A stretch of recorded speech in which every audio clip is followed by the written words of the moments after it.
Les gens qui surveillent leur cholestérol sanguin seront heureux d'apprendre qu'il y a des fromages sur le marché qui leur convient. En fait, il y a la gamme de fromages Allegro qui apporte entre 4 et 7 de matière grasse et ça, c'est vraiment intéressant.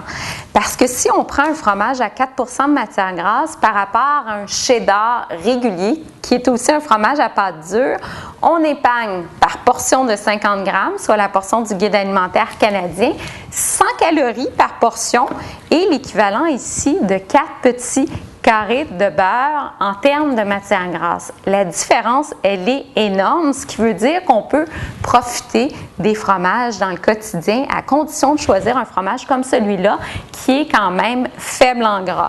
On a également un ricotta à 4 qui est intéressant pour les desserts, même à tartiner sur les rôtis ou encore avec des petits fruits. 4 qui a l'avantage aussi d'avoir une teneur réduite en sodium. L'autre avantage de cette gamme de fromages-là, c'est que 2 des produits apportent des probiotiques.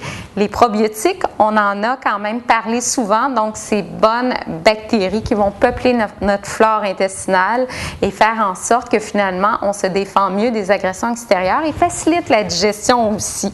Donc, dans chaque portion de 30 grammes, on va retrouver 1 milliard de bonnes bactéries. Il suffit de rechercher la mention ici avec probiotiques. Et il y a une nouvelle pâte molle aussi bien intéressante, Allegro, 7 pro-bio, donc encore une fois avec des probiotiques. Et là, on peut prendre, c'est une petite portion de 100 grammes, donc on divise en deux, puis on a exactement la portion de 50 grammes du guide alimentaire canadien, en plus d'avoir une bonne dose de bonnes bactéries. Pour en savoir davantage sur cette gamme de produits-là, je vous invite à visiter leur site internet www.monallegro.ca.